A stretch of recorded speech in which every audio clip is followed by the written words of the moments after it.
Your gut bacteria are controlling your fat loss, and most women have no idea. If you've been eating clean, cutting calories, dragging yourself to the gym, and the scale still won't budge, your gut is trying to tell you something.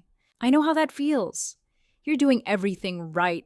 You're reading labels. You're meal prepping on Sundays, and yet your body is holding on to every single pound like it's protecting it. That is not a willpower problem. That is a gut problem. Here's what nobody is talking about. The bacteria living in your digestive tract, all 38 trillion of them, are actively influencing how your body burns fat, stores fat, and responds to the food you eat. And when that ecosystem gets disrupted, it doesn't just cause bloating, it silently blocks your metabolism at the cellular level. Today I'm going to show you exactly what's going wrong, why conventional advice keeps missing it, and what you can actually do to fix it.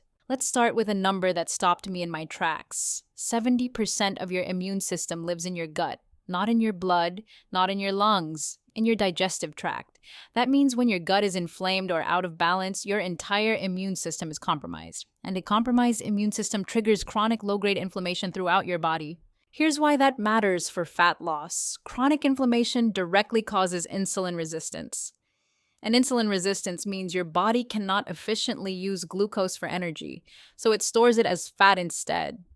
You could be eating a perfectly clean diet and still be in a metabolic state where fat loss is nearly impossible, simply because your gut is triggering inflammation that your body can't turn off.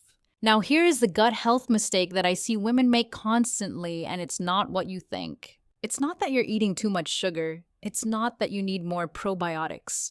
The mistake is this: you are feeding the wrong bacteria, and a lot of the foods marketed as healthy, think protein bars, low-calorie snacks, diet drinks, anything with artificial sweeteners, are actively destroying the diversity of your gut microbiome.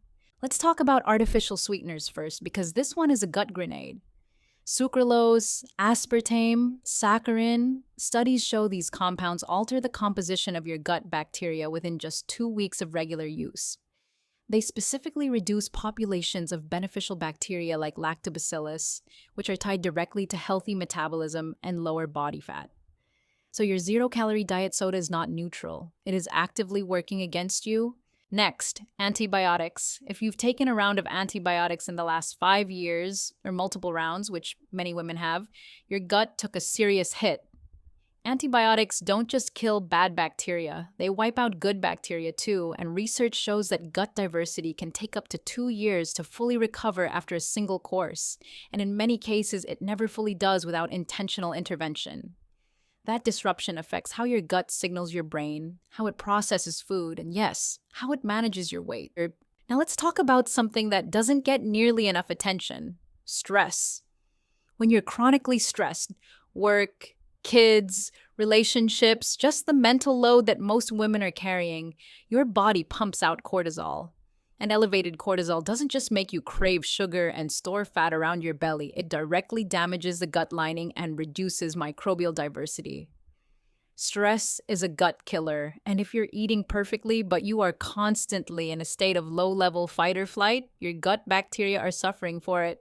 Here's a real talk moment. What does your digestion actually look like day to day? Are you bloated after meals? Do you have irregular bathroom habits, either constipation or loose stools? Do you feel like certain foods sit heavy even though they're healthy?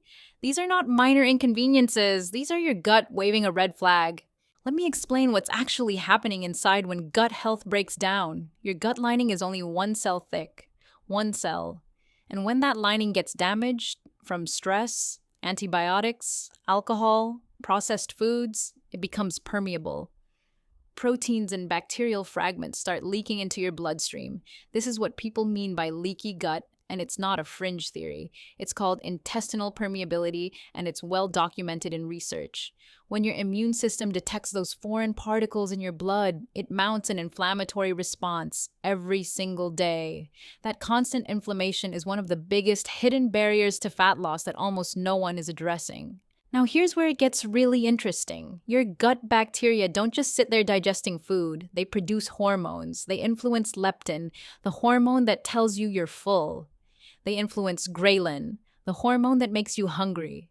When your gut is out of balance, those signals get crossed. You feel hungrier than you should. You feel less satisfied after eating.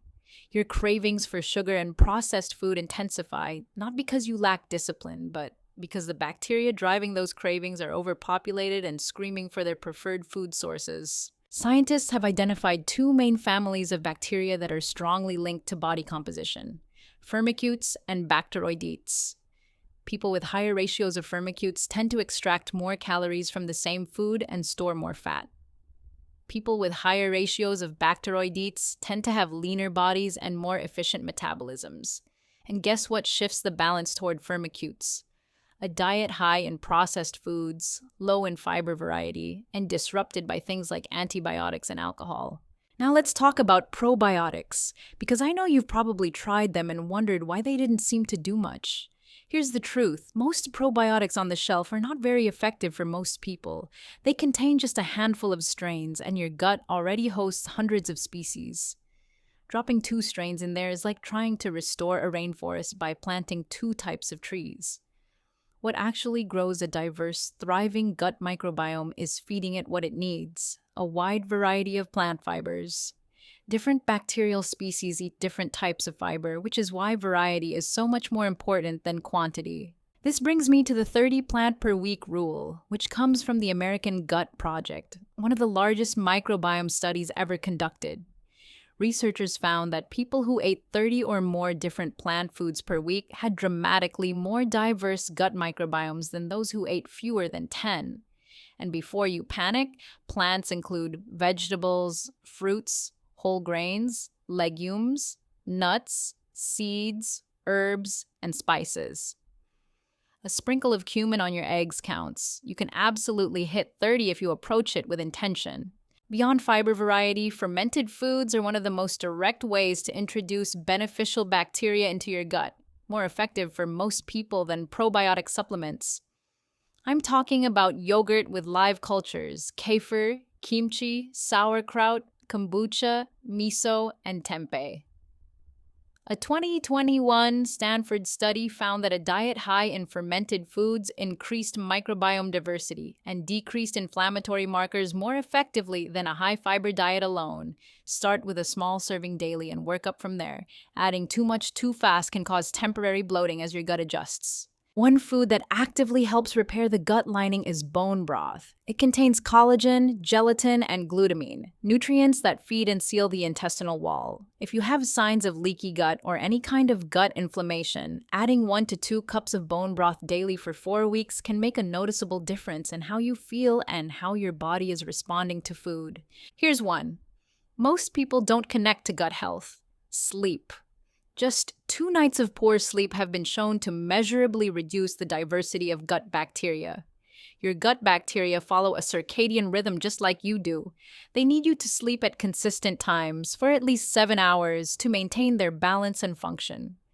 If you're cutting sleep to make time for workouts or work, you may be undermining your gut health and your fat loss in the process. And speaking of exercise, the relationship between exercise and gut health is real, but it's nuanced.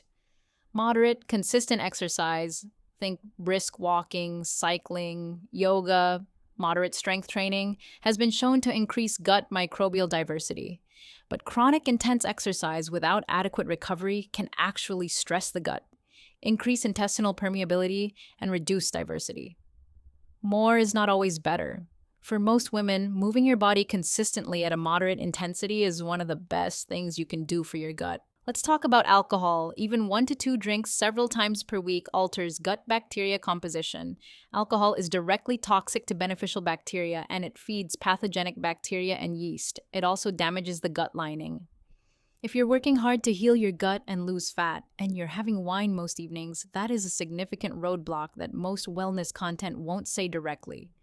You don't have to be perfect, but you do need to know what you're dealing with. One thing that resonates deeply with the women I talk to is seed cycling. It's a practice of rotating specific seeds at different phases of your cycle: flax seeds and pumpkin seeds in the first half, sesame seeds and sunflower seeds in the second half, to support hormonal balance. These seeds are rich in fiber and lignans that feed gut bacteria and support estrogen metabolism. For women in their 30s and 40s noticing hormonal shifts, this is one gentle food-based tool worth knowing about. So, what does an actual 4-week gut reset look like? Here's the framework. Week 1, eliminate the gut disruptors. Cut out artificial sweeteners, alcohol, and ultra-processed foods. Add 1 fermented food daily. Week 2, flood your gut with fiber variety. Aim for 20 different plant foods this week, then push toward 30. Week 3, focus on sleep and stress. Add a wind-down routine and commit to 7 to 8 hours. Week 4, support and rebuild. Add bone broth daily, continue fermented foods, and consider a short course of a high-quality, multi-strain probiotic with at least 10 billion CFU. How do you know it's working? Within 2 to 4 weeks of supporting your gut, many women notice their bloating decreases, their cravings shift, their energy levels stabilize, and their digestion becomes more regular. Fat loss often starts to move shortly after, not because you changed your calories, but because your body is finally able to use the food you're eating efficiently. If you want to get specific data, there are now at-home gut testing kits like Viome or Thrive that analyze your stool sample and tell you exactly which bacterial species are dominant in your gut, what you're deficient in, and what foods are ideal for your specific microbiome. This takes the guesswork out entirely and gives you a personalized roadmap.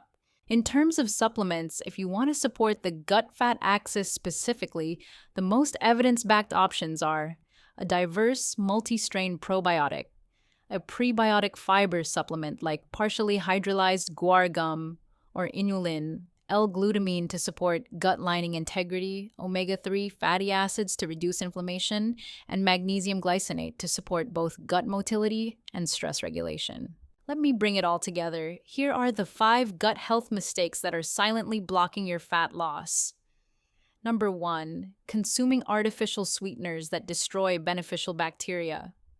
Number 2, not recovering gut diversity after antibiotics. Number 3, allowing chronic stress to inflame and damage your gut lining. Number 4, eating a low-variety diet that starves your microbiome. Number 5, ignoring the impact of alcohol, sleep deprivation, and overexercise on gut health. Fix these 5 things and you are not just improving your gut. You are removing the hidden physiological barriers that have been keeping your body in fat storage mode. If this video helped you finally understand why the usual advice hasn't been working, save it so you can come back to it.